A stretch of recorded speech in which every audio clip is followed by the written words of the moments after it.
A lot of us are wondering, what is all this technology doing to our brains? I mean, we know that the brain changes throughout life based on experiences. In fact, watching this movie is reshaping connections in your brain right now. But since we humans are the ones creating and using this technology, maybe a better question to ask is, how are we shaping our brains?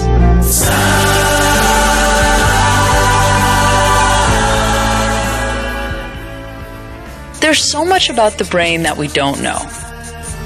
But there are some things we do know. You see, not long after we humans began thinking, we began thinking about ways to understand our own brains.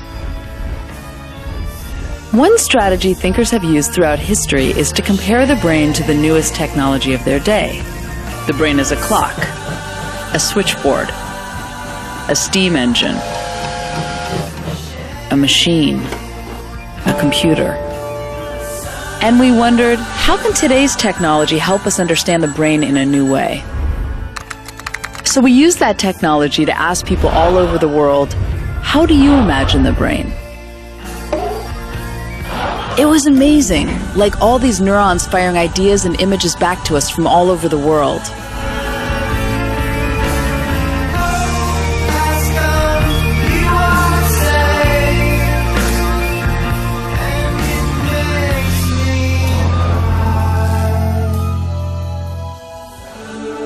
And it was very clear. The internet, the most advanced technological system in the world, is such a strong framework to help understand the human brain, the most advanced biological system in the world. But then we thought about it a bit more. And since the internet is in such a young developmental stage, rapidly growing, constantly changing, forming billions of new connections all over the world, then maybe a stronger framework would be to compare it to a child's brain,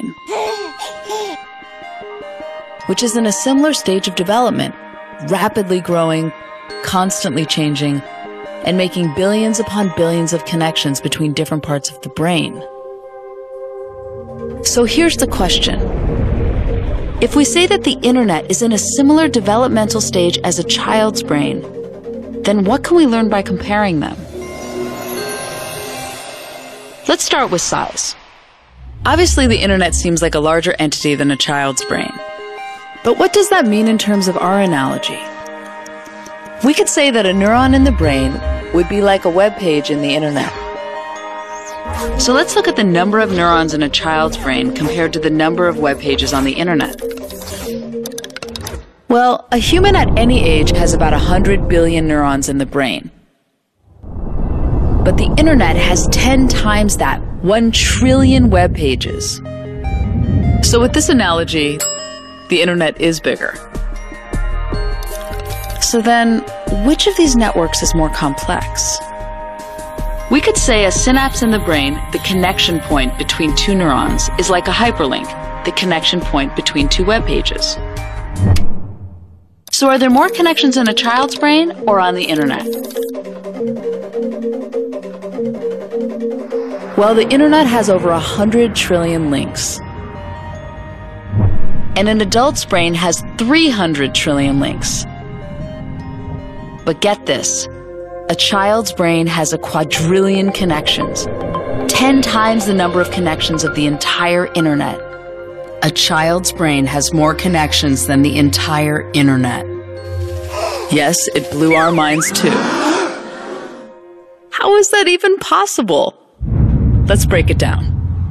As we said, a baby is born with 100 billion neurons. But those quadrillion connections, they're not there yet. Those connections form at a very rapid speed during the first 5 years of life, at 700 to 1,000 new synapses per second. Those connections are created through every interaction a child has, and are important because they form the architecture of the brain. So every time you talk to and engage with a child, you are literally growing a brain, connecting the different parts of the brain, which allows for new ideas, insights, and creative thinking. So each moment of eye contact, each new word exchanged, Each time you make a child laugh, you are strengthening these connections. And since there are so many different ways to do this, we ask people around the world, send us videos of your favorite ways to engage with the children in your life.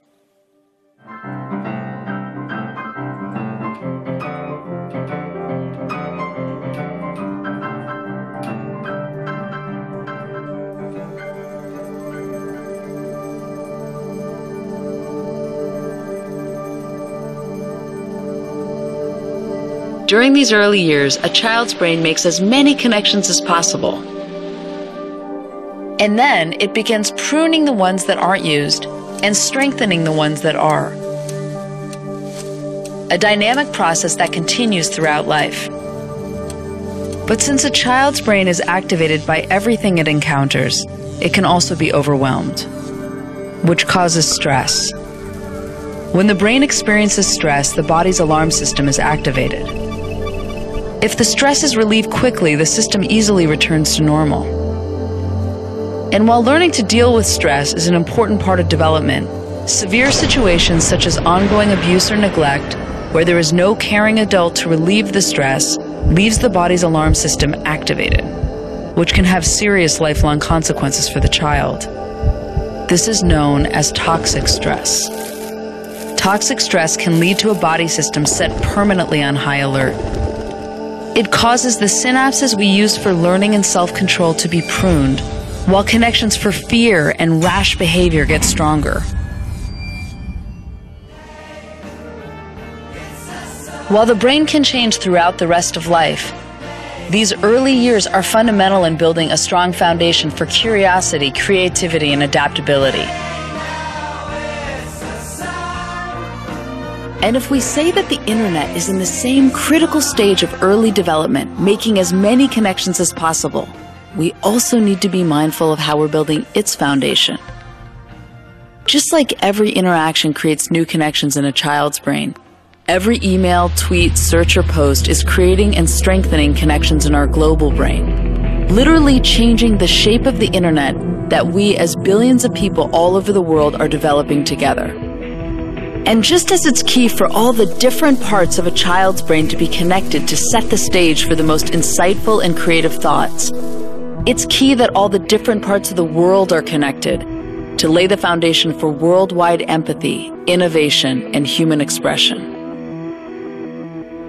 And while we don't know all the ways technology is reshaping our brains yet, we do know that every time we plug in, every person we follow, email, or link to, we know it's affecting us. So we need to be mindful of what we let into our brains, always. Which sometimes means knowing when to disconnect. Just as it's not good for a child's brain to be constantly over or understimulated, it's not good for an adult's brain either. For both the internet and a child's brain, the connections we pay most attention to will be strengthened, while the ones we use less will be pruned. So how do we nurture both of these growing interconnected networks to set a course for a better future?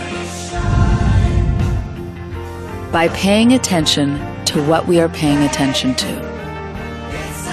Attention is the mind's most valuable resource. Every interaction counts. We all have the opportunity to shape the future of the world, and our future starts here.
Ba-da-dum.